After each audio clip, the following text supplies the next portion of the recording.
얼마 전에 신문을 보니까 옛날 미국의 최대 자동차 도시였던 디트로이트가 몇십조 원의 몇십조 달러의 부채를 갚지 못해서 파산을 했다 하는 뉴스가 실려 있었습니다.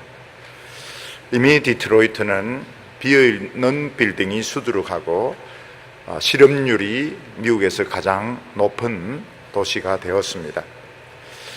거기 거리를 보면 벽에 페인트로 낙서를 한 그런 건물들이 많고, 무슨 범죄가 발생을 해서 경찰을 불러도 미국에서는 제일 늦게 출동하는 도시가 되었다고 말을 하고 있습니다. 어떻게 해서 미국의 최고 가는 자동차 이 도시가 부채를 갚지 못해서 파산하게 되었는가? 많은 사람들은 이미 미국 자동차 회사가 너무 시세를 많이 늘렸고, 또 그리고 독일 자동차, 일본 자동차가 미국 시장을 또 점령을 하게 되었고, 또 노조가 너무 강했고 사회복지 비용이 너무 많이 들어서 파산을 했다, 이렇게 진단을 하고 있습니다. 그런데 이 디트로이트의 파산을 신앙적인 눈으로 보면 어떻게 될까 하는 것입니다. 신앙의 눈으로 보면 이 디트로이트의 파산이 이런 경제 전문가들이 보는 것과 똑같을까? 굉장히 다른 진단이 나오게 되는 것입니다. 영화에 보면 주인공도 있지만 조연도 있고 또 엑스트라도 있습니다. 근데 그 영화와 드라마를 끌고 가는 것은 역시 한두 사람의 그 주인공의 카리스마입니다. 근데 주인공의 카리스마가 딸리게 되면 조연에게 끌려가거나 조연에게 너무 의존을 하게 되는데, 그러면 결국 드라마는 망치게 되는 것입니다. 세상에 유명한 정치 지도자들, 또 유명한 관료들이 많이 있지만 역시 이 세상을 끌고 가는 주인공은 이 말씀의 사람, 하나님의 사람이 되어야 됩니다. 하나님의 이 말씀을 가진 사람들이 카리스마가 너무 딸려서 세상 사람들을 죽으라고 따라갈 때, 세상을 흉내낼 때, 그때는 드라마만 망치는 것이 아니고 이 세상 전체를 망치게 되는 것입니다. 오늘 말씀은 옛날 고대의 최고로 축복받은 나라 애굽이 왜 몰락했는가 하는 것을 성경의 눈으로 진단을 하고 있습니다. 보통 우리는 애굽이라 이러면 엄청나게 큰 피라미드, 그리고 스핑크스, 그리고 미이라를 생각하게 됩니다. 이 애굽은 죽은 사람의 나라라고 말할 수 있을 정도로 애굽 사람들은 이 죽은 후의 세계에 대해서 관심이 많았습니다. 애굽은 고왕국, 중왕국, 신왕국, 이렇게 세 개의 세대로 나누고 중간에 이제 중간기가 있습니다. 근데 큰 피라미드와 스핑크스가 만들어진 때는 다 고왕국 때입니다. 이 고왕국 때는 이 바로의 세력이 너무너무 컸기 때문에 수십만 명의 사람들을 동원해서 큰 이 피라미드 무덤을 만들 수가 있었습니다. 이 최고로 큰 피라미드는 가로가 한 100m가 넘고, 거기에 사용된 그 큰 돌이 50만 개가 사용된 것을 계산을 하게 되었습니다. 그런데 애굽은 이 바로의 세력이 늘 강했던 것은 아닙니다. 지방 귀족들의 세력이 또 강해지게 되고, 또 제사장의 세력이 강해지게 되면 결국은 내전이 일어나서 이 왕국이 약해지게 됩니다. 그래서 중왕조 때는 바로의 세력이 상당히 약해져서 피라미드가 조그맣게 만들어지게 됩니다. 스핑크스도 작게 만들어지게 되고, 그때 히크소스족이 쳐들어와서 애굽을 상당한 기간, 한 200년 정도 지배를 하게 됩니다. 그러다가 다시 이 함족, 에집트인들이 히크소스족을 몰아내게 되고 신왕조를 형성하게 되는데, 그때 이 모세의 출애굽이 있었다고 생각이 됩니다. 그러니까 오늘 이 말씀, 모세의 출애굽부터 오늘 이 이사야가 예언하는 이 시대가 전부 이 세 번째 세대 신왕조에 해당이 되는 말씀입니다. 애굽의 이 바로들은 사후의 세계에 관심이 많아서 이런 피라미드를 만들고 그 안에 방들을 만들고 또 자기의 시신을 미이라로 만들어 살았을 때와 똑같이 만들든지 아니면 황금으로 얼굴을 본을 떠서 덮든지 이렇게 했는데, 사실은 이 애굽의 도굴꾼들의 역사가 수천 년이 됩니다. 그래서 도굴 안 된 피라미드가 없습니다. 특히 큰 이런 피라미드는 다 노출이 됐기 때문에 전부 다 이게 도굴이 다 된 겁니다. 근데 이 신왕조에 와서는 도굴을 피하기 위해서 이 무덤을 감춥니다. 그래서 일제 그 비밀리에 왕의 무덤을 만들게 되고 입구를 봉해버리게 되고 또 들어가더라도 못 찾도록 이런 식으로 밀실을 만들고 이렇게 했는데, 그것도 다 도굴이 되었습니다.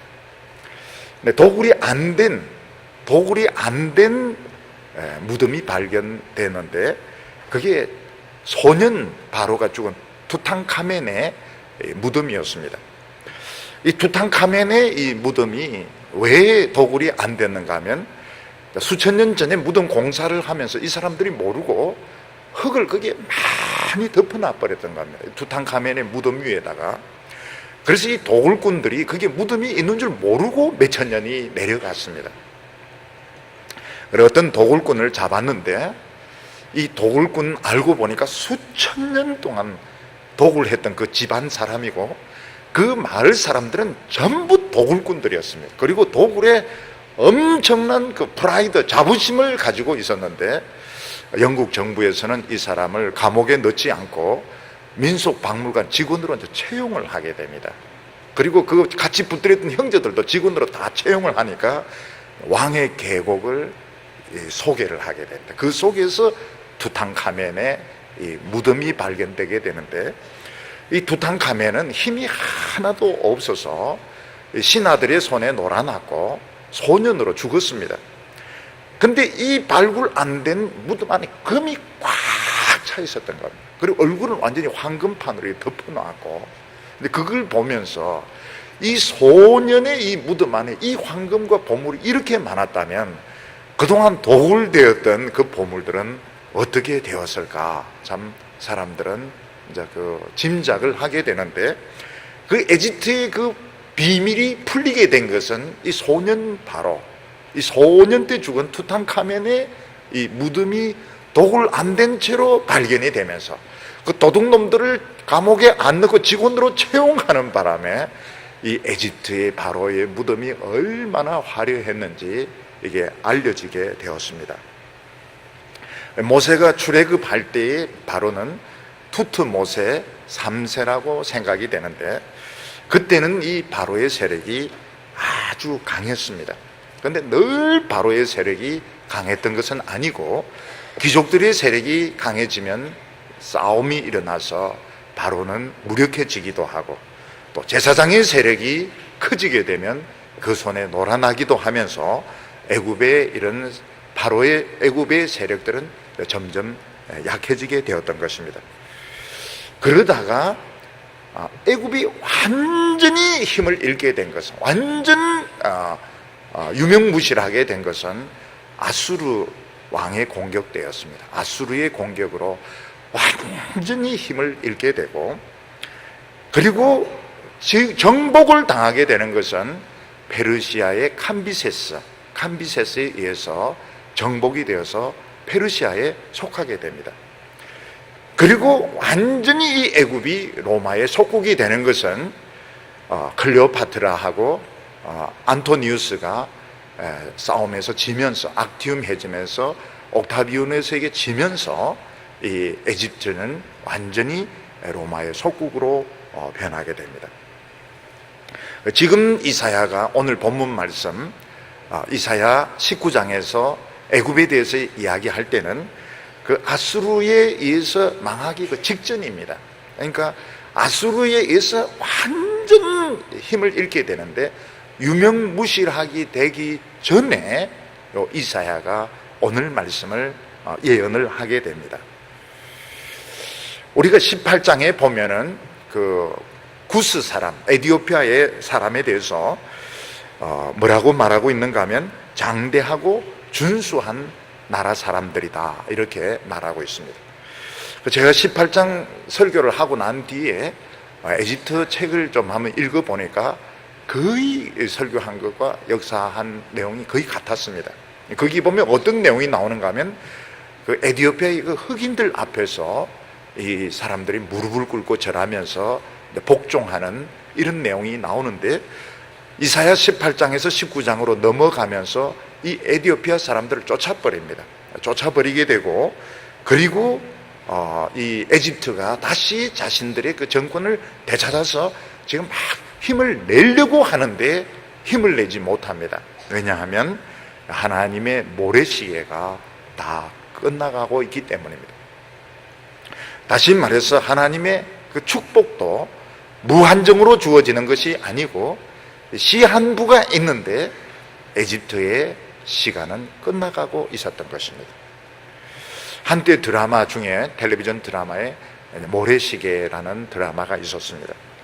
이 모래시계라는 드라마는 50 정부를 배경으로 한 것인데, 그때 얼마나 사람들이 이 모래시계를 열심히 봤는지, 그 장면 중에 정동진이 나오니까 그때부터 사람들 막 정동진으로 이제 몰려갈 정도로 그 모래시계가 그 인기가 있었습니다. 근데 정말로 모래시계는 참 무서운 것 같아요. 축구 선수들이 이제 마음 먹고 본격적으로 경기를 하려고 하면 시간이 아웃이 되어서 심판이 휘슬을 불게 되고, 학생이 지금 정신을 다 차리고 본격적으로 지금 막 답안을 쓰려고 하는데 시간이 다 가서 감독관이 시험지 다 내라고 하고, 정치하는 사람이 이제 정신을 차리고 제대로 정치를 하려고 하는데 시간이 다 되어서, 임기가 다 되어서 물러가게 되는 일들이 생기게 되는 것입니다. 그리고 이 모래시계를 감독했던 PD 자신이 얼마 전에 죽었습니다. 왜냐하면 그 자신의 모래시계도 다 끝나가기 때문입니다. 우리가 여기서 알 수 있는 것이 무언가 하면, 이 세상의 축복은 영원한 것이 아니구나. 디트로이트의 그 성공이 계속적인 것이 아니고, 애굽의 그 성공이 영원한 것이 아니고, 로마의 번영이 영원한 것이 아니구나. 다 하나님이 정해놓은 그 시간이 있는데 모래시계가 끝나면 그 모든 부흥과 역사도 끝나게 되는구나 하는 것을 우리가 짐작을 하게 됩니다. 근데 하나님의 백성에게는 참 놀라운 능력이 있는데, 그게 뭔가 하면 모래시계를 거꾸로 돌아가게 하는 능력이 있는 겁니다. 하나님의 뜻에 의하면 히스기야는 죽어야 됩니다. 제가 보기에는 히스기야의 병은 아마 결핵 종류였던 것 같아요.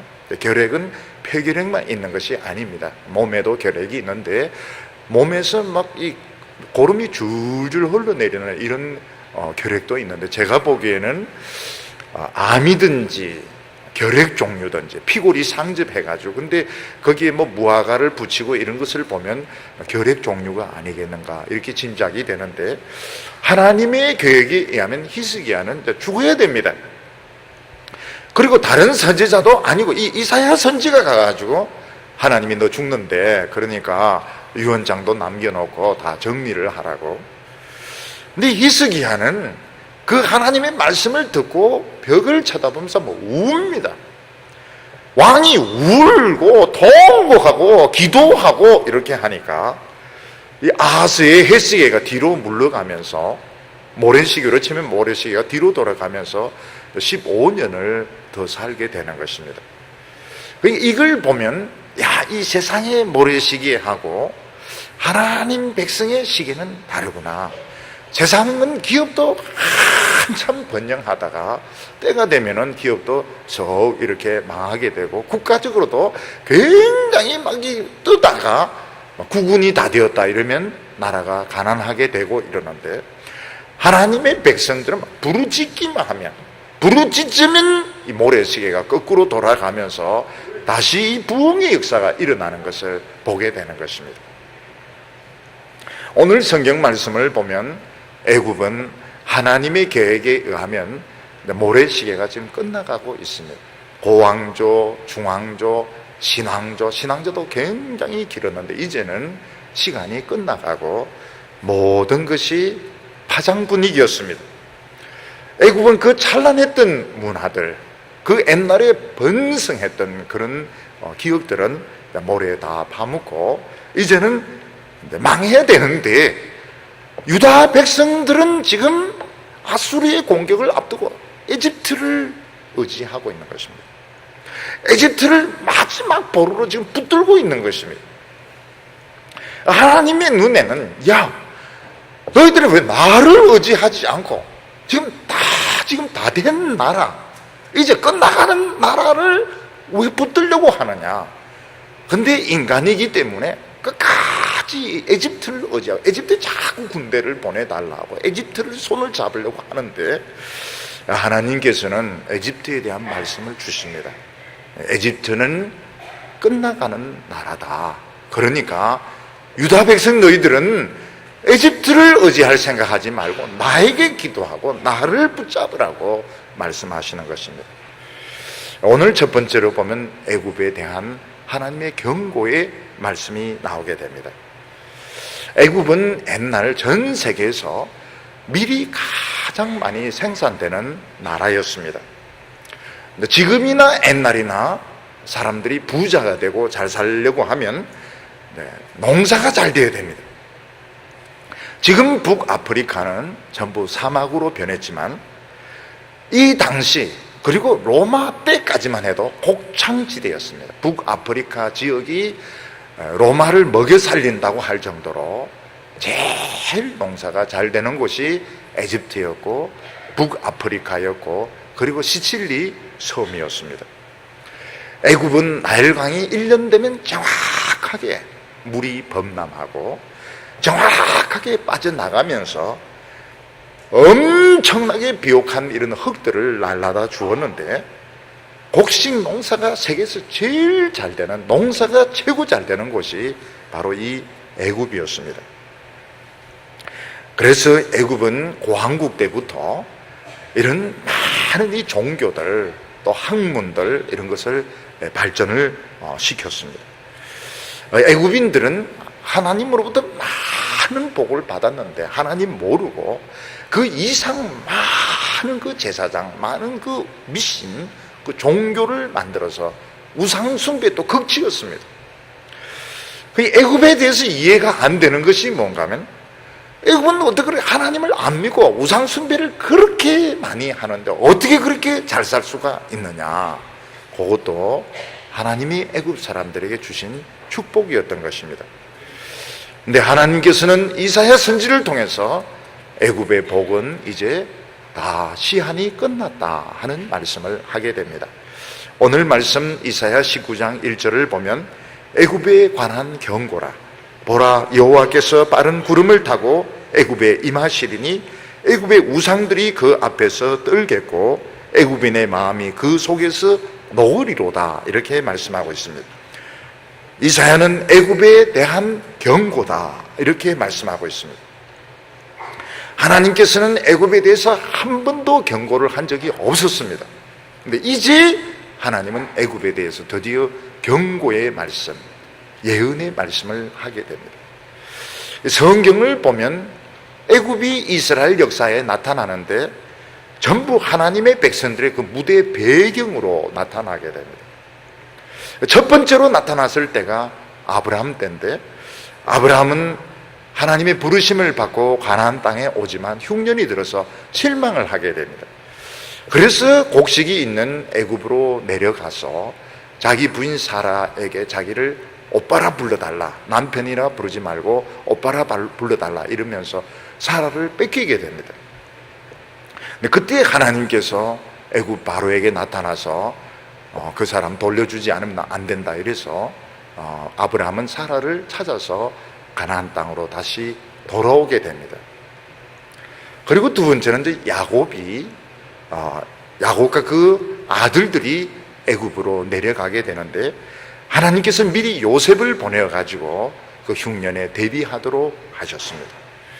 야곱은 그 경계선 브엘세바에서 과연 내가 애굽으로 내려가야 되는지 말아야 되는지, 하나님은 지금까지 가나안 땅을 떠나지 말라고 말씀하셨는데 내 아들 요셉이 있는 곳으로 내려가야 되는지 말아야 되는지 막 망설이고 있을 때 하나님께서는 내려가라고 말씀하시면서 이제 말씀의 무대가 가나안 땅에서 애굽으로 옮겨지게 된다고 말씀하고 있습니다.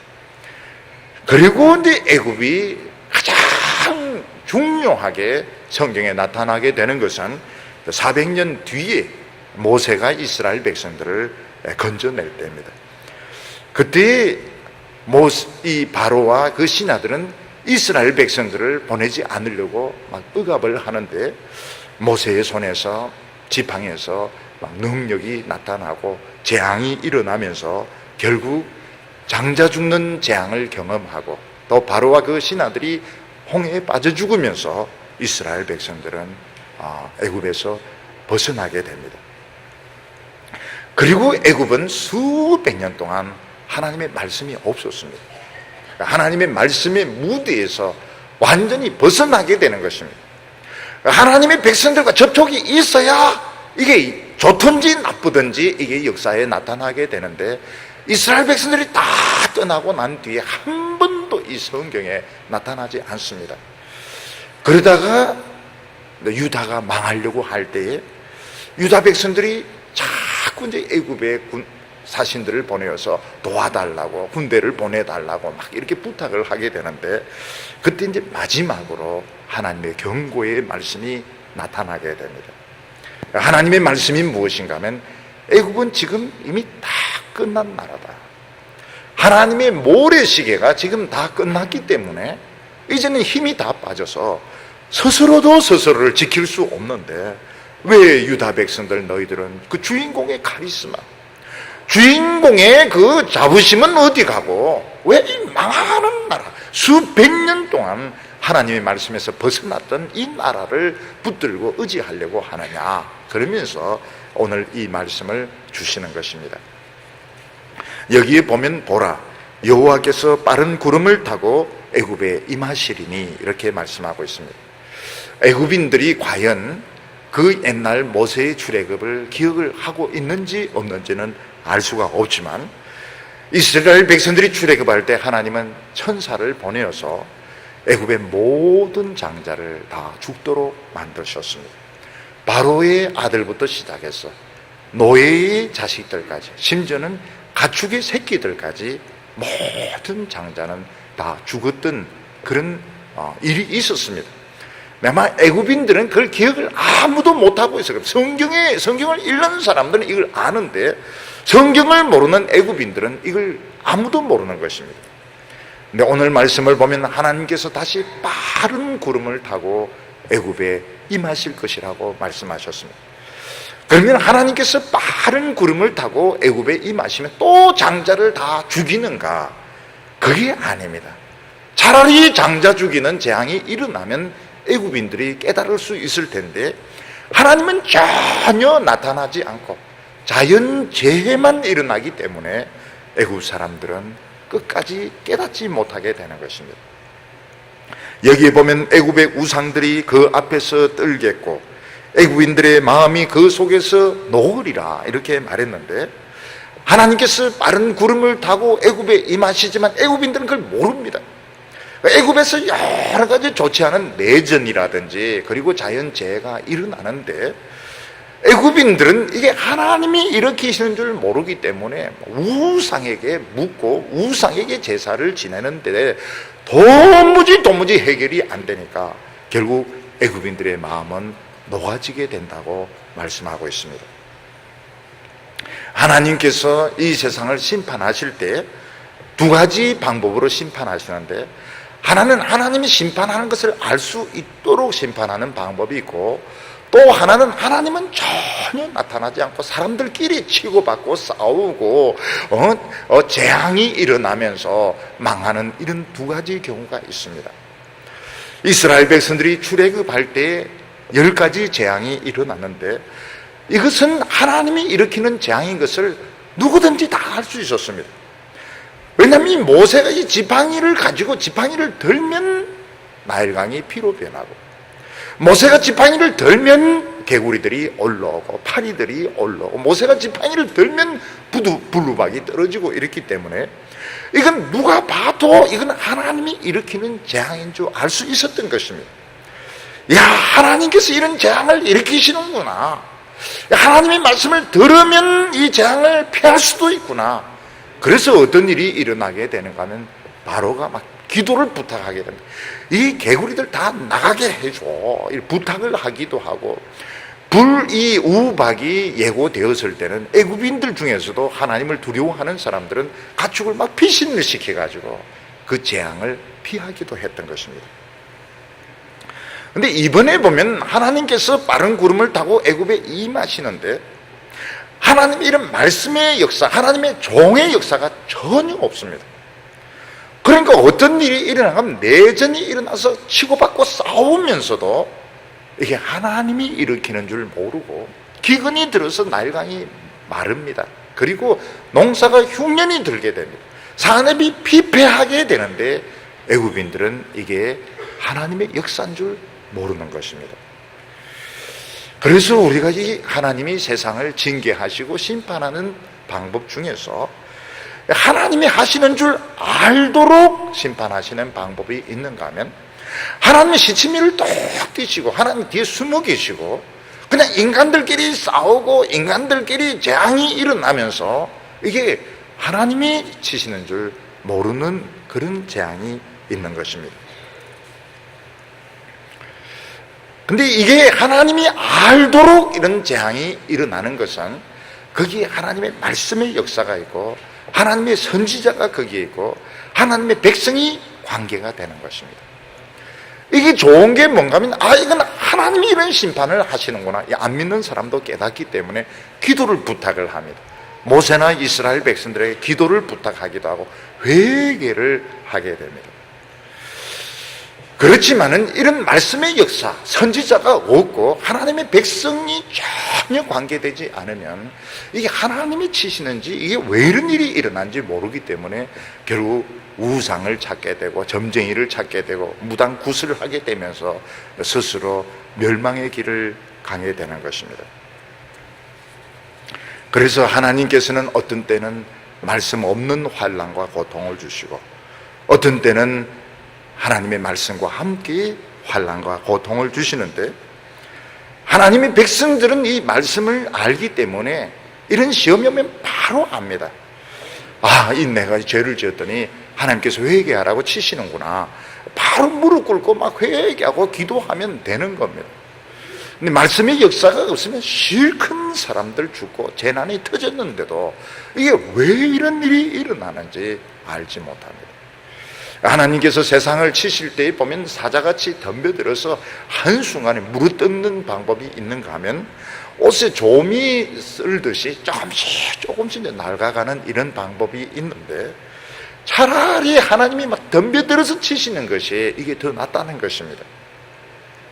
몸에 병이 났는데 막 한꺼번에 막 열이 나고 막 열이 펄펄 끓고 막 몸이 아파 죽을 것 같아서 병원에 가서 치료를 받으면 병도 빨리 찾을 수 있고 그리고 치료도 빨리 될 수가 있습니다. 근데 심혈관이 예를 들어서 막혀간다든지 당뇨가 진행이 된다든지 이런 거는 전혀 자각 정세가 없습니다. 그래서 막 실컷 술 마시고 실컷 일하고 돌아다니다가 어느 순간 딱 쓰러져 버리면 그때는 이미 늦어가지고 돌아가시게 되는 것입니다. 하나님께서는 하나님의 백성들에게 어려움을 주실 때 이런 말씀과 함께 선지자의 이런 증거와 함께 어려움을 주십니다. 우리는 이거 어려움 딱 당하면 딱 압니다. 내가 정말 이 교만했기 때문에 하나님께서 정신 차리라고 이런 어려움을 주시는구나. 우리 하나님의 백성들이 겉으로 겉으로 이 교만한 태도가 나타나면 이건 벌써 굉장히 진행이 된 겁니다.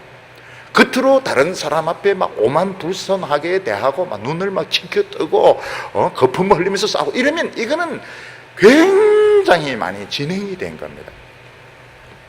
하나님의 백성들의 교만은 겉으로 안 나타나면서 이제 속으로 생겨요. 겉으로는 막 예 맞습니다. 근데 속으로는 내가 제일 잘 나가, 내가 제일 잘 나가.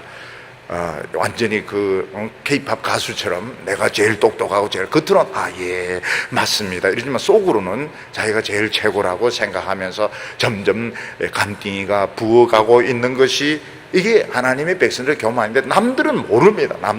남들은 저분이 여전히 겸손하고 저분이 잘 믿는 거로 생각하면 속으로 간이 조금씩 부어가는 것은 본인도 못 느끼는 것입니다. 그때 하나님께서 딱 말씀을 주시고 때리면 정신이 번쩍 들면서, 야, 내가 이 교만이 뭔지 몰랐더니 이게 교만이구나. 겉으로 남에게 예 하는 이것은 이제 겉으로 나타나 속으로 내가 굉장히 오만하고 불손했구나. 그래서 바로 무릎을 꿇고 기도를 하게 되는데, 그게 굉장히 큰 유익인 것입니다. 저도 교인들에게 눈물 흘리면서 기도하세요, 눈물 흘리면서 기도하세요 이런데 제가 눈물이 안 나는 거예요. 몇 년이 지나도 이 눈에서 눈물이 잘 나는 교인들에게 부르짖읍시다. 눈물 흘리면서 제 눈에서 눈물이 안 나는 겁니다. 네, 하나님께서 어떤 어려움을 주시니까 저절로 눈물이 막 철철철철 나는데, 되찾았구나. 눈물을 되찾았구나. 그리고 진짜 기가 팍 죽으면서 겸손해지는 겁니다. 저절로 겸손해지는 겁니다. 하나님의 백성들이 태도까지 겸손해졌다. 이거는 많이 진행이 된 겁니다. 많이 진행된 것이고, 그게 고치기 어렵다고 봐야 돼요. 근데 겉으로는 얌전하고 겸손해도 속으로 이제 간이 부어가고 허파에 바람이 들고, 이런 것은 다른 사람은 자기도 잘 몰라요. 자기도 모르는데 하나님은 그걸 아시고 딱 말씀과 함께 이제 팍 때리신데, 하나님이 때리는 것은 굉장히 아픕니다. 깡패에게 맞는 거하고 비교가 안 됩니다. 하나님은 막 너무너무 아프게 내 그 약점 부분, 최고로 아픈 부분을 골라서 때리는데 저절로 막 눈물이 나오게 되고, 하나님 정말 제가 잘못했습니다. 큰 걸 얻는 겁니다. 굉장히 큰 걸 얻는 겁니다. 돈을 손해보고 사람들에게 이 명예를 잃어버리듯 눈물을 되찾는 것, 겸손한 마음을 되찾는 것은 굉장히 큰 걸 얻은 것입니다. 큰 보석을 얻은 것과 같습니다.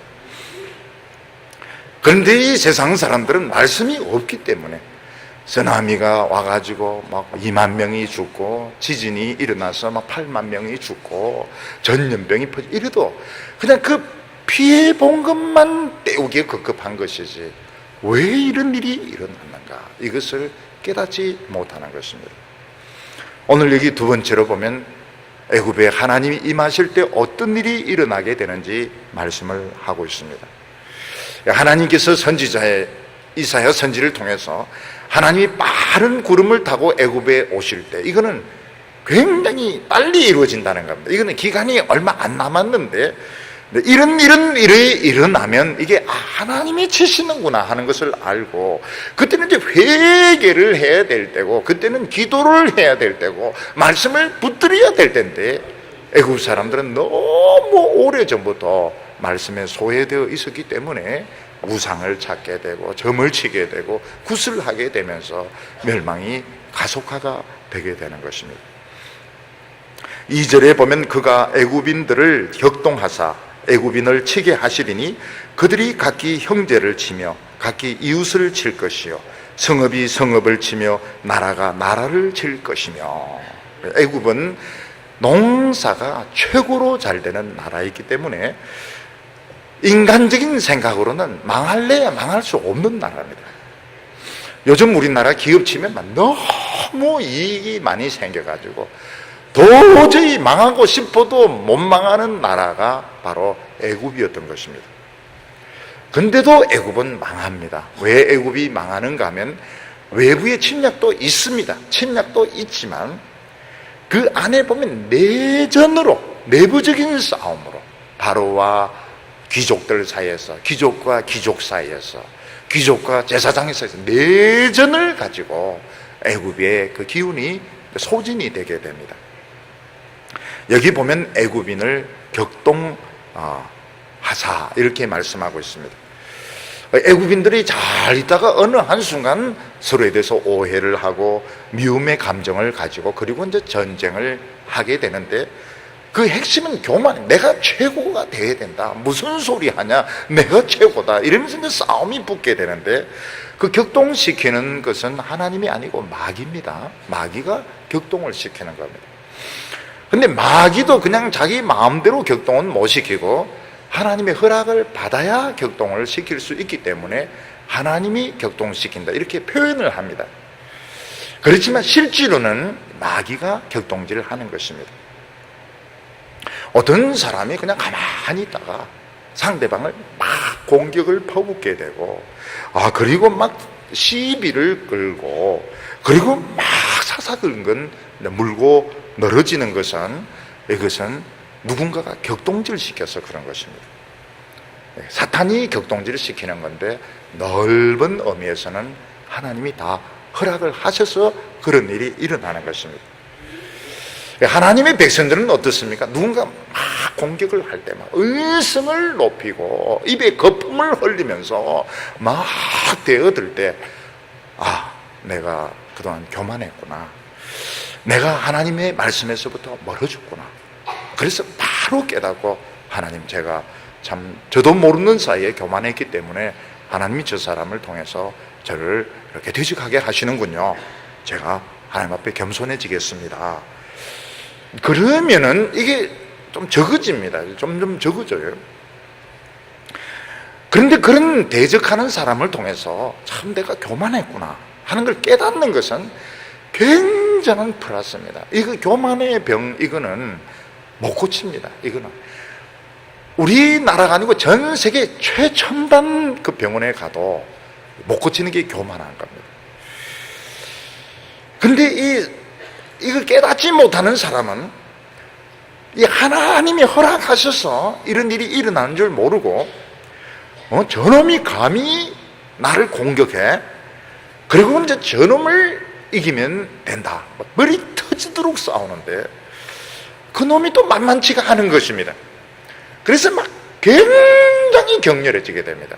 저놈만 이기면 된다. 온 힘을 다해서 공격을. 저쪽에서도 막 사력을 다해서 공격. 여기는 막 촛불 켜면 막 물호수 뿌리고 막 이러면서 이제 치고받고 싸우는데 뒤에서 이제 그 댄스를 하는 게 있어요. 너무 신이 나. 그게 누구면 마귀입니다, 마귀. 마귀는 이제 싸움 붙여놓고 뒤에서 막 힙합 댄스를 하면서 작전이 성공했다 이러면서 막 굉장히 막 V자를 그리면서 기뻐하는 것입니다. 그래서 이 하나님의 백성들은 누군가 막 소리를 지르고 대적하고 내 사생활을 막 파헤치고 이렇게 할 때 하나님께서 나를 낮추려고 그렇게 하시는구나. 그래서 하나님 앞에 다 엎드리고 하나님 제가 그동안 너무 교만했습니다. 너무 오만했습니다. 제가 회개합니다. 이렇게 하면 또 그게 또 싹 이렇게 하면서 해결이 됩니다. 근데 세상 사람들은 그걸 모릅니다. 네가 감히 나에게 기올라 대어들어. 그래서 막 힘으로 이제 누르니까 거기서도 또 올라오고 또 그게 하나가 또 다른 적들이 또 생기게 되고 그러면서 형제가 형제를 치고 이웃이 이웃을 치고 성읍이 성읍을 치고 나라가 나라를 치면서 스스로 힘이 소진되게 되는 것입니다. 애굽은 고왕국 때 아주 옛날이죠. 고왕국 때 이 바로가 굉장한 힘을 워낙 돈이 많고 농사가 잘 되니까요. 그래서 자기는 태양신의 아들이다 이렇게 말을 했습니다. 귀족이 세력은 네가 무슨 태양신의 아들이냐 이러면서 이제 깎아내리면서 싸우게 되고 또 나중에는 히크소스족이 쳐들어오게 되고, 그러면 나일강 상류 테베 쪽으로 밀려가게 되면서 또 테베와 남쪽하고 테베하고 하류 쪽하고 또 막 싸우게 되고, 결국 그러면서 이 에집트는 정상적으로 망할 수 없는 나라인데 내전으로 이미 쇠약한 상태에 있다가 아수르가 딱 치니까 결국 에집트는 무너지게 되는 것입니다. 나라나 집안이나 보면 뭔가 교만하면 내분이 일어나게 돼요. 기업이 망할 때 보면 결국 내부적으로 싸우면서, 형하고 동생하고 싸우면서, 동서끼리 싸우면서 결국 안에 있는 회사의 내부의 비밀을 이제 밖에 터뜨리거나 고발하면서 결국은 몰락을, 비자금 같은 거 다 이제 드러나게 되는 거예요. 그래서 제가 이 조사하는 사람한테 물어봤습니다. 조사하는 사람에게 물어봤습니다. 진짜 아무것도 모르고 가서 조사를 하냐, 아니면 정보를 가지고 조사를 하냐 물어보니까 거의 다 가지고 들었는데, 웬만한 정보는 다 가지고 가기 때문에 도망 못 간다는 겁니다. 웬만한 것은 사전 조사를 다 해가지고 덤벼들기 때문에 결국은 걸려들게 됩니다. 다른 사람들 말 못하는데 목사님에게만 알려드리겠어요. 다 정보를 가지고, 그 내부 고발자가 누군가 하면 결국은 그 바로 밑에 있는 그 신하들이고 재정 담당 이런 사람들이 안에서 불만이 있으니까 그게 이제 안에서 싸우다가 터져 나오는 겁니다. 그러니까 교만하면 꼭 대적하는 사람이 생기는, 우리 속담에도 보면 모난 돌이 정을 맞는다, 이 딱 맞는 겁니다. 근데 하나님의 백성들이 끝까지 겸손하면 좀 이렇게 건드리다가 바보구나, 경상도 말로 바본가배 이러면서 그냥 넘어가는 거, 이게 굉장히 좋은 겁니다. 막 잘난 척하고 그러면은 결국은 많은 대적들이 일어나게 됩니다. 하나님께서 허락하신 겁니다. 저는 너무 잘난 체 하는구나, 좀 손 좀 봐야 되겠다. 그러면 이제 내부 분열이 일어나. 이 인간의 힘은 어쩔 수가 없습니다. 근데 겸손하면 하나가 됩니다. 이게 힘이죠. 여기 3절에 보면 애굽인의 정신이 그 속에서 쇠약할 것이요, 그 도모는 그의 파신 바 되리니 그들이 우상과 마술사와 친접한 자와 요술객에게 물으리로다. 중요한 것이 무엇인가 하면 애굽인들의 그 정신, 스피릿이 많이 쇠퇴하게 되었다는 것입니다. 나라나 기업이나 개인이 막 부흥될 때 보면 돈이 없어도 정신이 살아 있습니다. 사람이 정신이 깨끗하고 참신하면 결국은 사람이 따르게 되고 돈이 따르게 되고 부흥이 일어나게 됩니다. 근데 일단 사람이 돈을 많이 이제 가지게 되면 이 도전 세력이 없기 때문에 결국 정신이 흐려지게 됩니다. 정신이 흐려지면 공짜를 굉장히 좋아하게 됩니다. 정신이 살아있는 사람은 공짜를 좋아하지 않습니다. 공짜를 좋아하면 안 됩니다. 근데 정신이 흐려지면 공짜를 굉장히 좋아하게 되고, 어떻게 하든지 놀고 먹는데 이 신경을 쓰게 되고, 어떻게 하든지 게으르게 살려고 합니다. 그러면서 사람은 썩어 들어가게 되는 겁니다. 그래서 어떤 집단이나 교회나 어떤 기업이 미래 어떻게 될 것인가 하는 것을 보려면 지금 건물이 얼마나 화려하고 또 돈이 얼마나 많은가 이걸 보면 안 되고, 그 사람들의 그 정신을 봐야 됩니다. 여기 뭔가 정신이 있다, 뭔가 사람들이 가지고 있는 스피릿이 있고 그 스피릿에 따라서 움직이고 있다. 뭐 앞에 무슨 돈이 떨어지고 있어도 이 사람들이 돈을 안 준다든지, 그리고 어떤 얼마든지 이 사람들이 방탕할 수 있는데도 안 하고 참다든지, 뭔가 어떤 정신을 가지고 움직일 때 결국 그 사람들은 성공을 하게 됩니다. 지금은 가난하고 지금은 무식하지만 분명히 스피릿을 가지고 있을 때, 그래서 교회는 자꾸 건물을 키우고 사람을 불리고 이게 아닙니다. 정신이 살아있는가, 목회자의 정신이 살아있는가, 중직자들의 정신이 살아있는가. 정신이 살아있다면 결국은 지속적으로 부흥이 일어나게 되고, 우리는 이미 다 커졌다, 우리는 최고다, 우리는 더 노력할 것이 없다, 그래서 시간만 나면 먹는 거 궁리하고, 그리고 자는 거 궁리하고, 노는 거, 삼박자거든. 먹는 거, 자는 거, 노는 거.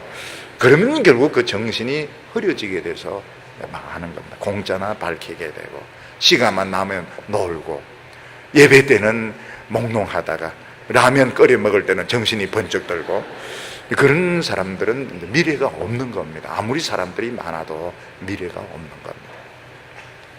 사도행전에 보면 베드로와 요한이 서웅전에 들어가다가 그 장애인 거지가 돈을 달라 이러니까, 은과 금은 내게 없거니와 내게 있는 것으로 내게 주노니 나사렛 예수 이름으로 일어나라. 이게 스피릿입니다. 멋진 말씀이죠. 초대교회의 스피릿이 돈, 은 우리가 필요하지 않아. 우리 중요하지 않다. 내게 있는 것, 나사렛 예수의 이름으로 일어나라. 그러니까 일어나는 겁니다. 베드로는 사마리아에서 막 부흥이 일어나고 성령의 역사가 일어나니까 시몬 마구스가 돈을 줄 테니까 성령을 파세요 이렇게 말합니다. 그때 베드로가 뭐라고 말합니까? 오 땡큐 이렇게 하지 않고, 너 마음속에 마귀와 탐욕이 가득 찼구나. 너가 돈으로 성령을 살려고 했기 때문에 너는 돈과 함께 망해라. 저주를 퍼붓습니다. 굉장한 매력이죠, 매력. 기독교는 굉장한 매력이었습니다. 정신이 분명하게 살아있었던 것입니다. 이사야 때 애굽은 보니까 정신이 썩어 있습니다.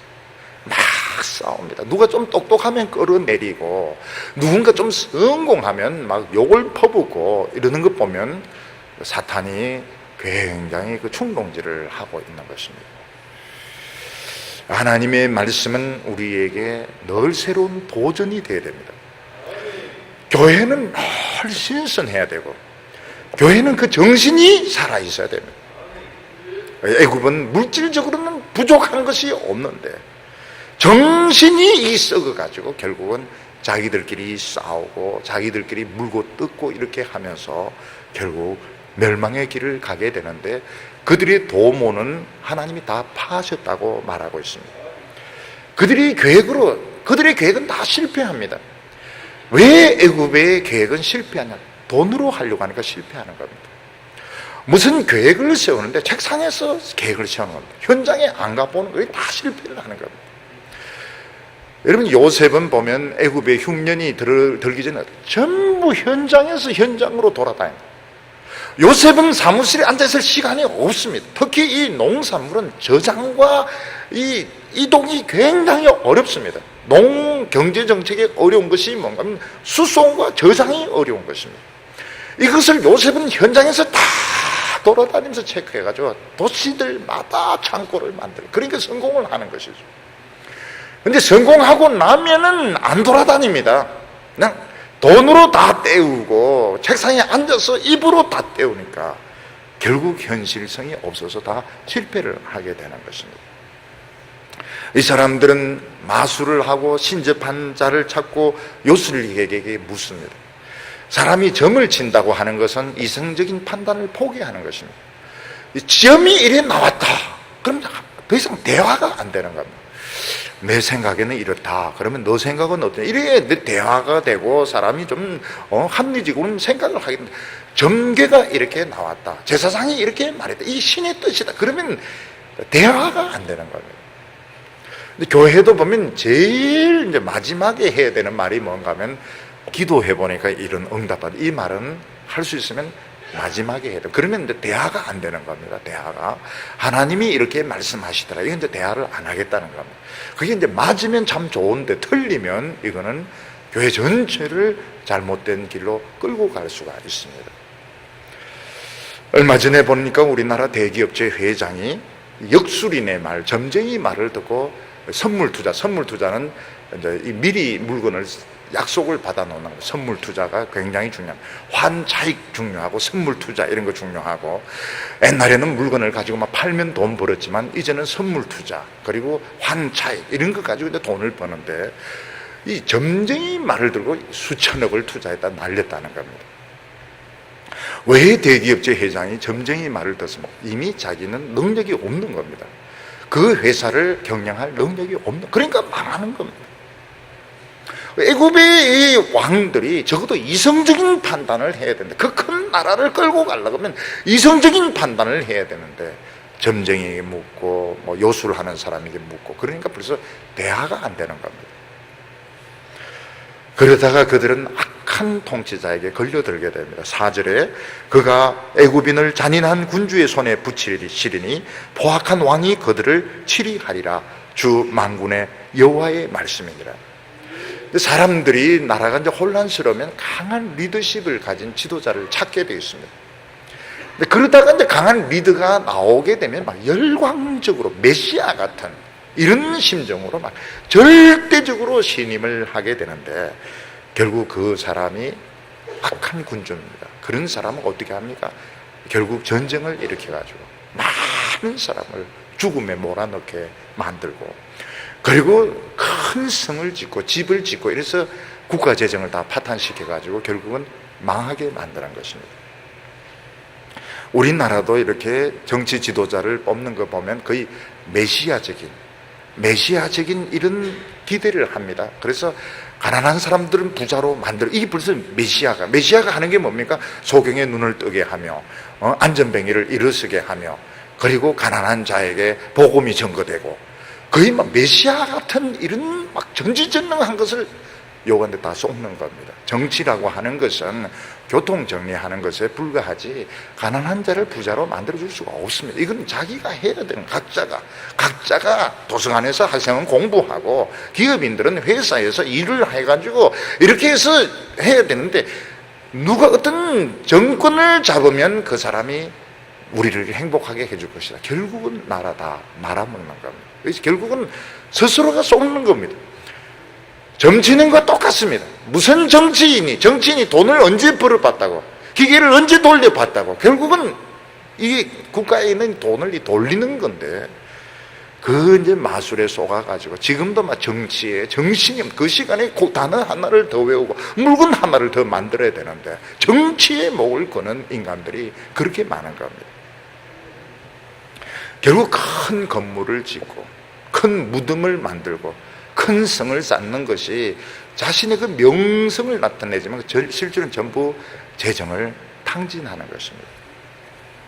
하나님의 백성들은 어떻게 됩니까? 꼭 필요한 거 아니면 하지 말아야 됩니다. 꼭 필요한 게 아니면 하지 말아야 되고, 내 능력의 범위가 벗어나면 거절을 할 수 있어야 되고, 근데 무한정으로 끌고 보고 무한정으로 커지게 되고, 이것은 벌써 통제력을 상실한 것입니다. 통제력을 상실한 것이고 결국은 무너지게 됩니다.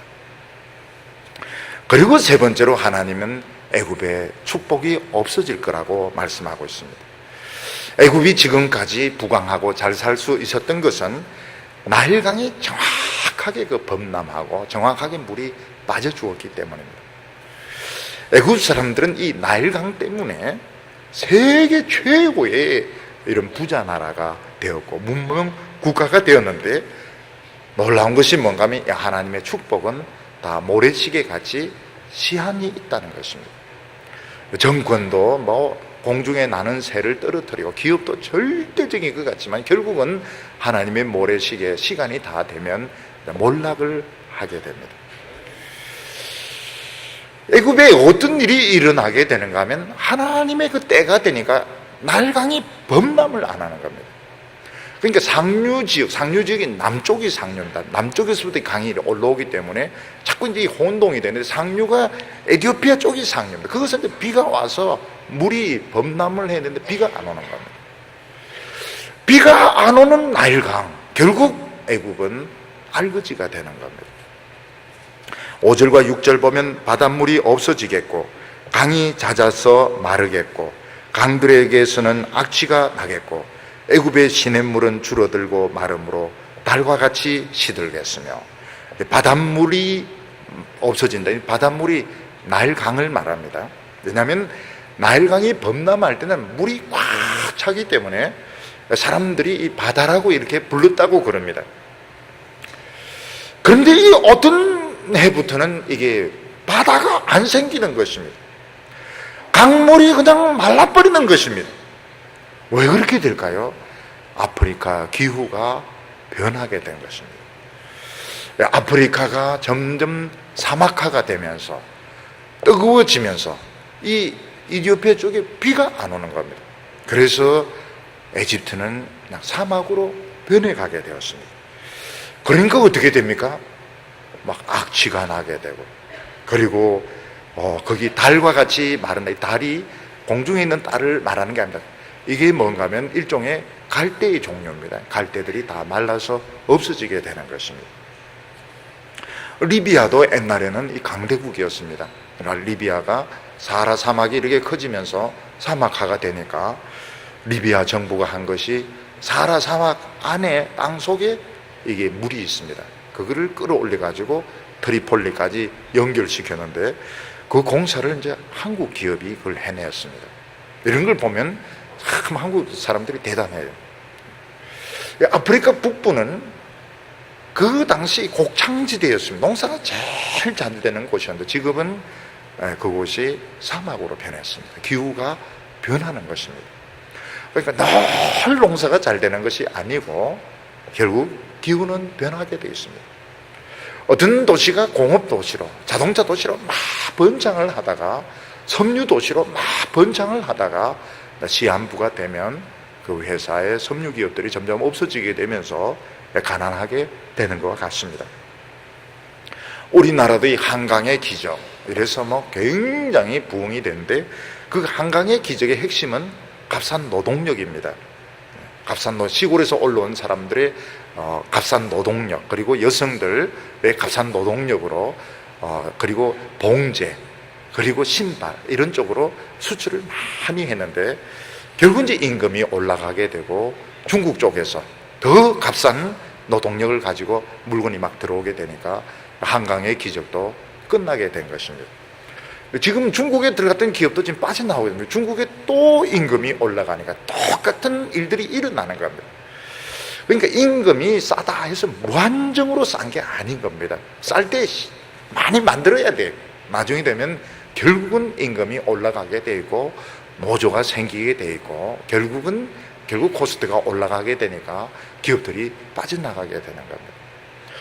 우리나라는 우리 어릴 때 보면 온대 지방 이러면 지금은 이제 온대 지방이 아닙니다. 아열대로 고쳐야 됩니다. 아열대로.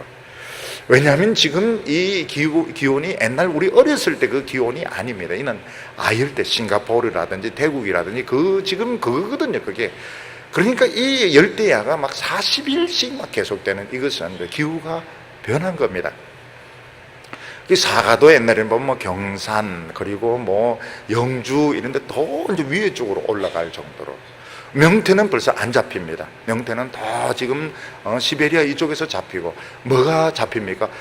백상아리 이런 것들이 와가지고 사람들 다리 무릎뜯고 이러면서 벌써 조금 지나면은 이제 이 소나무에 원숭이들이 또 나타날지 몰라요. 점점 이 변하고 있는 겁니다. 그러니까 지금 이 조건들이 영원히 픽스된다 이렇게 생각하면 안 됩니다. 옛날에는 대학교는 건드리지 못했습니다. 대학생들 누가 건드립니까? 근데 지금 대학생들은 진짜 가난합니다. 진짜 가난해서 그 식군 가지고 서울대생들이 지금 1,700원 이 가지고 사투를 벌리고 있어요. 식군 올리지 말라고. 지금 서울대가 지금 그렇게 돼 있고 학생들 휴지가 없어가지고 학교에 있는 화장실 휴지 가지고 가져갈 정도로 지금 굉장히 가난하게 되었습니다. 지금 변합니다. 모든 것들은 변하고 있습니다. 변한다는 것을 염두에 두고 이걸 해야지, 지금 내가 잘 되고 있기 때문에 계속 잘 될 것이다 이렇게 생각하면 나중에 큰 어려움이 빠지게 됩니다. 태평양의 어떤 한 섬은, 이 섬이 갈매기 똥으로 수천 년간 갈매기들이 똥을 누워가지고 이 섬이 굳어진 겁니다. 근데 이 갈매기 똥이 비료 만드는데 굉장히 중요한 원료가 된다는 걸 알면서 거기 섬 사람들 1인당 평균 소득이 2만 불이 넘었습니다. 2만 불. 그러니까 거기에 있는 사람들은 아무도 일을 안 합니다. 일도 안 하고 농사도 안 짓고 물고기도 안 잡고. 왜냐하면 그냥 가만히 있으면 비둘기 똥만 팔면 저절로 돈이 들어오기 때문에 아무도 일을 안 합니다. 일 안 하고 맛있는 걸 먹고 이러니까 거기에 있는 사람들 95%가 비만이었고 90%가 당뇨고 이럴 정도로 일은 안 하고 그리고 그 경찰관 한 명이 그 벤츠를 샀는데 못 들어가는 겁니다. 왜냐하면 너무 몸이 비만해가지고. 거기는 길도 없는데, 섬 돌아봐야 벤츠 탈 것도 없는데 돈이 너무 많으니까 벤츠를 사가지고 몸도 안 들어가요. 몸도 안 들어가는데 뭐 억지로 꾸겨 타가지고 벤츠 조금 왜냐면 돈이 많으니까요. 갈매기 똥이 없어졌습니다. 다 퍼가지고 없어져 버렸어요. 지금 그 섬 사람들은 굶고 있습니다. 원조를, 여러 나라의 원조를 부탁하는데 원조를 해준 나라가 지금 대만에서 좀 원조를 해주고 있습니다. 지금 중동, 지금까지 이제 기름이 많이 났죠. 이게 계속 나오는 게 아닙니다. 중동 사람들은 뭘 기억해야 되는가 하면, 이 기름은 알라신이 준 선물이다 하지만 이 선물은 다 시효가 있다는 겁니다. 지금 자동차들 전부 이 전기 자동차를 바꾼, 왜냐하면 언젠가는 기름이 떨어진다는 걸 다 내다보고 있는 것입니다. 이 세상 모든 조건은 변한다. 한때 유리했던 것이 다음에는 불리해지게 되어 있습니다. 한때는 풍성했던 것이 나중에는 없어지게 되어 있습니다. 그래서 이 세상의 복은 믿어서는 안 되고 다른 복을 찾아야 되는데, 그 복이 하늘의 복입니다. 하늘의 복은 이건 마르지 않습니다. 이 부흥의 역사는 계속이 되는 겁니다. 계속이 되는 거예요. 이게 하나님이 우리에게 주신 약속입니다. 그러니까 이집트를 부러워할 필요가 없는 거예요. 7절에 나일 가까운 곳 나일 언덕의 초장과 나일 가까운 곡식밭이 다 말라서 나일가 없어질 것이며, 애굽의 기후가 사막으로 변하게 되니까 강물이 마르게 되면서 초장과 곡식밭도 다 없어지게 됩니다. 애굽의 축복은 하나님이 주신 선물인데 그들은 선물만 받았지 선물의 주인에 관심이 없었습니다. 그러니까 어느 순간에는 선물이 끊어지게 되는 것입니다.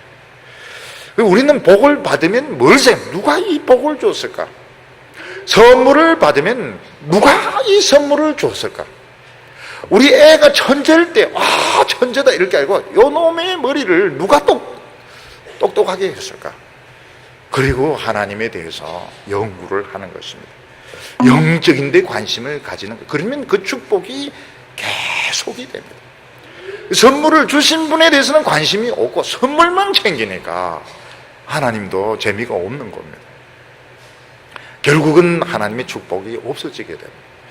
그래서 저는 우리 성도들에게 세상의 성공과 세상의 그 축복이 참 귀하지만 그것은 보너스고 본질은 항상 이 영적 복, 이 말씀의 이 축복, 이걸 붙잡아야 된다는 겁니다. 8절에 보면 어부들이 탄식하며 무릇 나일강에 낚시를 던지는 자는 슬퍼하며 물에 그물을 치는 자는 피곤할 것이며, 나일강에 있는 어부들은 낚시질하고 그물을 던져서 물고기를 많이 잡아서 이걸 튀겨서 팔고 삶아서 팔고 요리해서 팔고 이러는데 물고기가 없어지게 되니까 결국 어업을 이제 그만둬야 되는 겁니다. 그리고 애굽은 이 섬유 산업이 많이 발달된 곳이었습니다.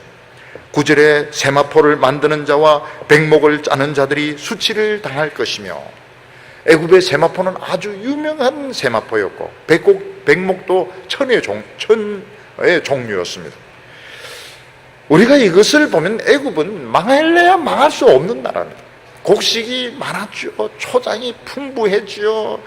그리고 거기는 막 섬유도 발달됐죠. 어업도 발달됐죠. 애굽은 산업이 하나만이 아닙니다. 모든 산업이 다 발달되고 복을 받았는데 하나님의 모래시계가 다 되니까 이게 전부 망하면서 결국 가난한 나라, 거지 나라로 변하게 되는 것입니다. 이것을 모르고 서로 막 잘났다고 해서 싸웁니다. 물고 뜯고 싸웁니다. 결국은 자기끼리 싸워가지고 나라는 점점 가난해지고 있는데 프라이드는 더 높아져가지고 결국 다 애굽은 망하게 되는 것입니다. 욥은 이걸 일찍부터 알고 뭐라고 말해요? 주신 분도 하나님이시고 가져가신 분도 하나님이시니까 여호와를 찬송하리로다. 욥은 이 하나님이 주셨고 하나님이 가져가셨다, 이걸 알고 있었습니다. 사도 바울은 뭐라고 말? 나는 비천한 데 처할 줄도 알고 풍부할 때 처할 줄도 알아서 나는 풍부와 궁핍의 일체의 비결을 배웠노라, 이렇게 말했습니다. 세상만 붙들고 사는 사람 그거 없어지면 전부 다 없어지게 됩니다. 근데 하나님의 백성들은 없어지면 하나님을 붙들면 되니까, 돈 없어지고 집 없어지면 막 더 큰 걸 붙들고 늘어지면 되니까 걱정할 것이 없는 것입니다. 10절에 보면 애굽의 기둥이 부서지고 품꾼들은 다 마음에 근심하리라. 기둥이 다 부서지니까 결국은 집이 무너지게 되고, 일하면서 싹을 받던 사람들은 이제는 뭐 일거리가 없어지게 되니까 결국 근심을 하게 되었다고 말하고 있습니다. 오늘 이 핵심이 이제 여기에 나옵니다. 지금까지 했던 말씀의 핵심이 11절에 보면 소안의 방백은 지극히 어리석었고 바로의 가장 지혜로운 모사의 모략은 우준하여졌으니 너희가 어떻게 바로에게 이르기를 나는 지혜로운 자들의 자손이라 나는 옛 왕들의 후예라 할 수 있으랴. 너희의 지혜로운 자가 어디 있느냐. 그들이 만군의 여호와께서 애굽에 대하여 정하신 뜻을 알 것이요 곧 내게 고할 것이니라. 여기 보면 소안의 방백들, 이 소안은 나일강 삼각주에 있는 그 도시였습니다. 그리고 여기 보면 놉이라는 곳도 나오는데 놉도 멤피스라고 해서 애굽에 있는 도시입니다. 여기 있는 방백들은 굉장히 그 프라이드가 센 사람들입니다. 그들은 나는 지혜로운 자손이라, 나는 옛 왕들의 후예라, 모르는 것이 아무것도 없다, 이런 식으로 자랑을 했는데, 너희들이 뭐가 똑똑하냐? 진짜 똑똑한 사람은 애굽에 대한 하나님의 뜻을 알아가지고 이걸 왕에게 알려줘야 이게 똑똑한 신하고 똑똑한 방백이지. 하나님의 말씀은 하나도 모르면서 신문 쪼가리에서 읽은 것들 이걸 가지고 이야기하는 너희들이, 상식 수준에서 이야기하는 너희들이 무슨 방백이냐? 너희들은 정말 어리석은 방백이라고 말하고 있습니다. 지금 애굽은 배가 지금 가라앉고 있습니다. 배가 이 가라앉고 있다면 뭔가 근본적인 변화가 필요합니다. 근본적인 변화가 필요한데 그런 것은 생각하지 않고 막 세상적인 이야기만 잔뜩 하는데 어떻게 애굽을 살릴 수 있느냐는 것입니다. 요셉 때 바로 왕은 꿈을 꾸다가 그 살찐 그런 소를 말란 짐승들이 다 잡아먹고 또 살이 찐 이 토실토실한 이삭을 마른 이삭이 잡아먹는 것을 보고 이건 신의 도전이구나, 이 신의 도전은 풀어야 된다고 생각했습니다. 이 바로는 히크소스 계통의 사람인데 정직한 사람이었습니다. 신이 나에게 지금 질문을 던졌다. 그게 너희들은 누구냐? 그리고 너희들은 지금 어디를 향하여 가고 있느냐? 이 질문을 던졌다는 것입니다. 그래서 바로는 모든 점쟁이들, 학자들 다 불러서 이거 풀어라, 이거 풀어야 우리 산다. 아무도 모르니까 결국 감옥에 있는 히브리 청년을 불러가지고 이야기를 듣고 애굽의 총리를 시켜 자기 반지를 벗어서 줍니다. 너가 알아서 해라. 너가 하나님의 신이 충만한 사람이니까 너밖에 없다. 너가 이 나라를 구워 먹든 삶아 먹든 알아서 해라. 그러니까 애굽이 살게 되는 것입니다. 서바의 여왕은 황금을 가지고 오는데 황금이 8톤입니다. 8톤. 무슨 여왕이 그 잘생긴 사람 만나려고 8톤의 금을 가지고 옵니까? 자기가 안고 있는 그 에집트 나라의 문제, 자기 개인적인 문제를 하나님의 말씀을 가지고 해결하려고 왔고 결국 하나님의 응답을 듣고 돌아갔던 것입니다. 오늘 우리가 알아야 될 것이 뭔가 하면 오늘 이 시대에 대한 답은 하나님의 말씀 속에 있고, 하나님은 북한의 이 핵실험이라든지 또 여러 가지 것들도 우리에게 지금 도전을 하고 있습니다. 너희들은 뭐 하는 사람이냐? 오늘 청년들, 오늘 대학생들의 실업률을 통해서 하나님 질문을 듣고 너희들은 뭐 하고 있는 사람이며 너희들은 지금 어디를 가고 있느냐? 아무리 신문 쪼가리 읽고 인터넷을 두들겨도 거기에 답이 나오지 않습니다. 하나님의 말씀을 듣고 내 인생을 바꾸고 내 인생관을 바꾸고 안정된 삶을 포기하고 하나님 앞에서 내가 이르리라 죽으면 죽으리라 이렇게 해야 살 수 있는 것이지, 남들이 하는 거 다 하면서 하나도 손에 안 보면서 누리는 거 다 누리면서 그러면서 내가 복받겠다, 그것은 하나님을 모르는 사람들이 가지고 있는 사고방식인 것입니다. 그래서 하나님은 애굽의 그 소안에 있는 방백들, 놉에 있는 방백들에 대해서 너희들이 뭐가 지혜로냐? 너희들이 무슨 왕의 후예냐. 정말 지혜로운 사람은 옛날 그 요셉 때 그 바로같이 하나님의 도전을 받아들이고 그 하나님의 말씀을 가지고 내 인생을 바꾸는 사람, 인생관을 바꾸는 사람, 이 세상에 안정된 삶을 과감하게 버릴 수 있는 사람, 그 사람들이 지혜로운 사람이지, 너희들 같이 세상에 흘러가는 이야기만 가지고 떠들어대는 사람들은 결국 나라를 망치는 사람이라고 말하고 있습니다. 결국 애굽이 망할 수밖에 없는 것은 하나님의 축복에 이 모래시계가 있다, 시한부다는 걸 몰랐던 것입니다. 아무리 뛰어난 영웅이고 아무리 돈이 많은 부자라 하더라도 결국 하나님의 때가 되니까 힘은 빠지게 되고, 그리고 물질은 없어져서 결국 가난하고 별 볼 일 없는 나라가 되고 만 것입니다. 유다 백성들은 이 주인공의 카리스마를 잃어버리고 자기들이 주인공이란 걸 모르고, 그 애굽을 살릴 수 있는 게 하나님의 말씀인데 그 말씀을 자기가 가진 줄 모르고 애굽에게 도와달라, 원조해달라, 군대 보내달라 이러니까 하나님께서 너희들은 왜 끝나가는 나라에 도움을 청하느냐. 너희들이 그들에게 선지자를 보내고 말씀을 보내어서 그들의 방향을 제시를 해 주어야지 왜 끝나가는 나라에 대해서 도와달라고 매달리느냐. 너희들은 어리석다고 말씀하고 있는 것입니다. 교회는 하나님의 말씀이 있는 곳이고 스피릿이 굉장히 중요합니다. 교회도 보면 정해진 예배당이 없으면 굉장히 긴장합니다. 세상 사람과 똑같아요. 그래서 무조건 땅부터 사고 예배당부터 짓고 그러고 나서는 이제 목표가 없는 겁니다. 목표가 없으니까 스피릿이 썩어 들어가게 안정되면서부터.